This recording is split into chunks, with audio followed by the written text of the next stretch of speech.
بسم اللہ الرحمن الرحیم۔ فیکٹیکل کے معزز ناظرین کو السلام علیکم۔ ناظرین محترم، اگر ہم جانوروں پر ظلم کرنے والے انسانوں کی بات کریں تو اکثر اوقات ایسے واقعات منظر عام پر آتے رہتے ہیں۔ اسی طرح ایسے بھی کئی ایک لوگ ہیں جو کہ جانوروں پر رحم دلی کی وجہ سے مشہور ہیں۔ ایسے ہی تلابشو شیخوف کی کہانی ہے جو کہ تاجکستان کا باشندہ ہے۔ یہ بوڑھا ایک دن اپنے ایک دوست کے گھر گیا تو اس نے ایک ریچھ کا بچہ دیکھا۔ اس کے مالک سے استفسار کرنے پر اس کو پتہ چلا کہ یہ ریچھ کا بچہ ان کو جنگل میں زخمی حالت میں ملا ہے۔ اس کے پاؤں میں گولی لگی تھی اور اس کی بدقسمت ماں کو شکاریوں نے گولی مار کے ہلاک کر دیا تھا۔ اب یہ ریچھ کا بچہ جنگل میں بے یار و مددگار موجود تھا اور عین ممکن تھا کہ یہ یا تو بھوک سے مر جاتا یا پھر درندوں کی خوراک بن جاتا۔ اس کے دوست اس کو اس وجہ سے اٹھا کر اپنے گھر لے آئے۔ تلابشو کو یہ ریچھ کا بچہ بے حد پسند آیا اور اس نے ان سے اسے خریدنے کا منصوبہ بنایا۔ اس کے پاس اس کو خریدنے کے لیے بہت بڑی رقم تو نہیں تھی، لیکن ان لوگوں کو یہ جو دے سکتا تھا اس نے دینے کا فیصلہ کیا۔ تلابشو نے ان کو ایک بکری اور ایک آٹے کا تھیلا دے دیا اور اس کے دوست اس سودے پر رضامند ہو گئے۔ وقت کے ساتھ تلابشو اور اس ریچھ کی آپس میں دوستی ہو گئی۔ تلابشو نے ایک مشہور شو کے نام پر اس ریچھ کا نام ماریا رکھ دیا اور اب وہ اس کی ایک بچے کی طرح پرورش کرتا تھا۔ اگرچہ اس کی ماں کو شکاریوں نے مارا تھا، لیکن یہ ریچھ انسانوں کے ساتھ بے حد مانوس ہو گیا تھا۔ انسانوں کے آگے ڈانس کرنا اور بچوں کو خود پر سواری کروانا اس ریچھ کے لیے ایک عام سی بات تھی۔ یہ بوڑھا اس ریچھ کو اپنی اولاد کی طرح پالتا تھا اور اسے اپنے ساتھ لے کر ازبکستان، قزاقستان اور کرغزستان بھی گیا۔ ان دونوں کی دوستی نے کئی لوگوں کو محظوظ کیا، لیکن اس دنیا میں کسی بھی چیز کو دوام نہیں حاصل۔ تقریباً 80 سال کی عمر میں یہ بوڑھا 2012 میں فوت ہو گیا۔ اب اس کا یہ دوست اس دنیا میں اکیلا رہ چکا تھا اور اس کا کوئی وارث نہیں تھا۔ کہا جاتا ہے کہ یہ ریچھ اس بوڑھے کی موت کے صرف 2 ماہ بعد ہی فوت ہو گیا، لیکن حقیقت یہ نہیں ہے۔ جب اس ریچھ کا مالک مر گیا تو اس کو دوشنبے چڑیا گھر والے اٹھا کر لے گئے۔ اس چڑیا گھر کے ڈائریکٹر نے کہا کہ جب ہم اس کو اٹھا کر لائے تو یہ اپنی نئی قید والی زندگی اور اپنے مالک کی موت پر بے حد افسردہ تھا اور اس نے کئی دنوں تک نہ تو کھانا کھایا اور نہ ہی سر اٹھایا۔ اس چڑیا گھر کے ڈائریکٹر نے مزید بتایا کہ آہستہ آہستہ اس ریچھ کا یہ زخم مندمل ہوتا چلا گیا اور اس کا موڈ بھی بہتر ہوتا گیا۔ اب یہ ریچھ ایک بار پھر سے خوش نظر آ رہا تھا اور وقت کے ساتھ یہ ریچھ چڑیا گھر کے سٹاف کے 2 لوگوں کے ساتھ بہت زیادہ اٹیچ ہو گیا۔ نہ جانے کیوں، لیکن اپنی ماں پر انسانوں کے ظلم کے باوجود یہ انسانوں کو بے حد پسند کرتا تھا۔ اسے شاید معلوم تھا کہ ہر انسان ایک جیسا نہیں ہوتا۔ اس بوڑھے کا بیٹا جو کہ اب 18 سال کا ہو چکا تھا، وہ نہ صرف اپنے باپ کو بلکہ اپنے باپ کے اس پالتو جانور کو بھی بہت زیادہ یاد کرتا تھا۔ اس لیے وہ اکثر اس ریچھ کو ملنے کے لیے اپنی ماں کے ساتھ چڑیا گھر جایا کرتا تھا۔ اس نے بتایا کہ اب یہ ریچھ بھی کافی بوڑھا ہو چکا ہے اور اس کی دیکھنے کی صلاحیت کافی کم ہو چکی ہے، لیکن ابھی بھی یہ دور سے ہمیں سونگھ لیتا ہے اور پھر اس کی حالت دیکھنے والی ہوتی ہے۔ یہ اپنے پچھلے دونوں پاؤں پر کھڑا ہو کر اپنے جذبات کا اظہار کرتا ہے اور بعض اوقات مجھے اور میری ماں کو اکیلے دیکھ کر اس کی آنکھوں میں آنسو بھی نظر آتے ہیں۔ یقیناً یہ ریچھ بھی بوڑھے کو یاد کرتا ہوگا جس نے اس کو اپنی اولاد کی طرح پالا۔ اس نے مزید بتایا کہ جب اس کو چڑیا گھر میں لایا گیا تو یہ ہم سے بہت ناراض تھا۔ جب ہم اس کو چڑیا گھر میں ملنے آتے تو یہ ہماری طرف مڑ کر بھی نہ دیکھتا، حتیٰ کہ جب ہم اس کا نام بلاتے تب بھی یہ ہماری طرف نہ مڑتا۔ اس بوڑھے کے مرنے کے بعد اس کا مجسمہ بنوانے کے لیے کئی لوگوں نے حکومت تاجکستان کو کہا۔ ایسا بھی ہو سکتا ہے کہ تاجکستان کی حکومت ان کے اس مطالبے کو مان لے اور آنے والے دنوں میں تاجکستان کے دارالحکومت دوشنبے میں اس بوڑھے کا اس کے ریچھ کے ساتھ مجسمہ دیکھنے کو ملے۔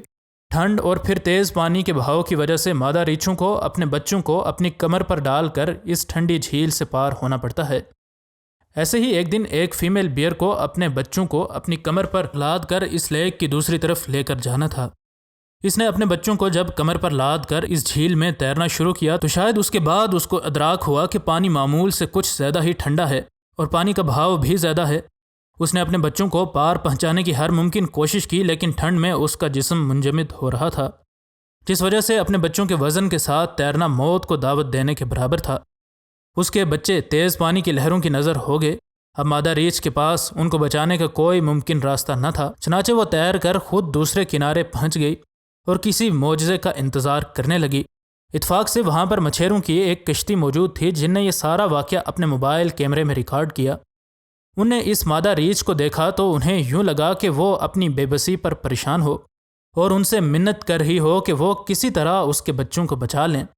ان مچھیروں نے اس مادہ ریچھ کی بے بسی دیکھ کر بغیر کچھ سوچے سمجھے ان کو ریسکیو کرنے کے لیے اپنی کشتی تیز پانیوں کی طرف موڑ دی۔ وہ اپنی تیز رفتار کشتی کی وجہ سے ان بچوں تک پہنچ تو چکے تھے، لیکن اب سب سے بڑا مسئلہ یہ تھا کہ ان کو پانی سے کیسے نکالا جائے، کیونکہ ان کے پاس تو صرف مچھلی پکڑنے والے ایکوپمنٹس موجود تھے، اور پھر یہ ریچھ کے بچے تھے جس وجہ سے ان کو ان بچوں سے خطرہ بھی تھا۔ ان نے ہمت نہ ہاری، کیونکہ حوصلہ افزا بات یہ تھی کہ ٹھنڈ اور تیز پانی کے باوجود ریچھ کے یہ بچے ابھی زندہ تھے اور اپنے بچاؤ کی کوشش کر رہے تھے۔ ان نے اپنی کشتی ان بچوں کے پاس کی تاکہ وہ اس پر کسی طرح سوار ہو جائیں، لیکن اس کشتی کی سائیڈز چونکہ اونچی تھیں اس لیے یہ اس پر چڑھ نہ سکے۔ ان مچھیروں کو بہت جلدی ان بیئر کبز کو کسی طرح اپنی کشتی پر چڑھانے کا کوئی طریقہ سوچنا تھا، کیونکہ ٹھنڈ کی وجہ سے ان کے پاس وقت بہت کم تھا۔ ان نے آخر مچھلیاں پکڑنے والا اپنا ایکوپمنٹ ان میں سے ایک بچے کی طرف کیا تاکہ وہ اس کو پکڑ سکے، لیکن وہ اس کو بھی نہ پکڑ سکا۔ پھر جب ان نے ایک لوہے کا راڈ ان میں سے ایک کے منہ کے پاس کیا تو اس نے فوراً سے اس کو اپنے دانتوں میں دبا لیا۔ انہیں وہ اپنی طرف کھینچا اور ساتھ ہی اپنا مچھلی پکڑنے والا نیٹ بھی اس کی طرف کیا تاکہ کسی طرح اس کو اس جال میں پھنسا کر کشتی پر چڑھا لیا جائے۔ لیکن چونکہ یہ جال مچھلیاں پکڑنے کے لیے تھا اس لیے انہیں معلوم نہیں تھا کہ یہ جال ان کے بچوں کا وزن سنبھال سکے گا یا نہیں، لیکن انہیں ہمت کر کے اس کو جال میں ڈال ہی لیا اور کھینچ کر کشتی پر چڑھا لیا۔ انہیں یہ بھی ڈر تھا کہ کشتی پر سوار ہونے کے بعد نہ جانے یہ کیسے بیہیو کریں گے، لیکن وہ اتنا ٹھنڈا ہو چکا تھا کہ انہیں فوراً اندازہ ہو گیا کہ یہ ان کے لیے خطرہ نہیں بن سکتا۔ یہ دیکھ کر وہ فوراً سے دوسرے بچے کی جانب متوجہ ہوئے اور اس کو بھی ایسی ہی ٹیکنیک استعمال کرتے ہوئے کھینچ کر کشتی پر چڑھا لیا۔ دونوں ہی بچے ٹھنڈ سے بالکل کانپ رہے تھے اور کنارے پر ان کی ماں یقیناً بے قرار ہوئی ہوگی۔ اب ان نے فوراً سے ان دونوں کو ان کی ماں کے پاس پہنچانے کی کوشش کی، لیکن وہ چونکہ ایک مادہ ریچھ تھی اور وہ بھی وہ مادہ ریچھ جس کے بچے ان کے پاس تھے، اس لیے اس مادہ ریچھ کے پاس جا کر اس کے بچے چھوڑنا یقیناً خطرے سے خالی نہیں تھا، کیونکہ وہ ان پر حملہ کر سکتی تھی۔ اب وہ ان بچوں کو ریسکیو کر کے خود ایک مشکل میں گرفتار ہو چکے تھے، لیکن ان کو جلدی ہی اپنی ماں کے پاس بھی پہنچانا ضروری تھا، کیونکہ وہ ٹھنڈ سے بالکل بے سدھ ہو چکے تھے۔ یہاں ایک حیران کن بات ناظرین کو بتاتے چلیں کہ جب وہ اپنی کشتی کنارے لے کر گئے تاکہ ان کو کنارے پر چھوڑ سکیں تو یہ مادہ ریچھ وہاں موجود نہیں تھی، اور کچھ اینیمل ایکسپرٹس کہتے ہیں کہ شاید اسے بھی یہ معلوم تھا کہ یہ انسان شاید اس کے ڈر کی وجہ سے کنارے تک نہ آئیں، اس لیے وہ جنگل میں کہیں چھپ گئی۔ ان نے کشتی کنارے پر لگائی اور ان بچوں کو ایک ایک کر کے کنارے پر چھوڑ آئے۔ وہ ان بچوں کو چھوڑ کر اپنی کشتی میں واپس آ گئے اور ان کی ماں کا انتظار کرنے لگے، لیکن کافی دیر وہ انہیں نظر نہ آئی۔ تھوڑی دیر بعد انہیں دیکھا کہ وہ مادہ ریچھ اپنے بچوں کے پاس آ چکی ہے، اور اپنے بچوں کو لے کر فوراً سے جنگل میں بھاگ جانے کے بجائے یہ ماں کافی دیر تک اپنے بچوں کے ریسکیورز کو دیکھتی رہی، جیسے وہ دل سے ان کا شکریہ ادا کرنا چاہ رہی ہو۔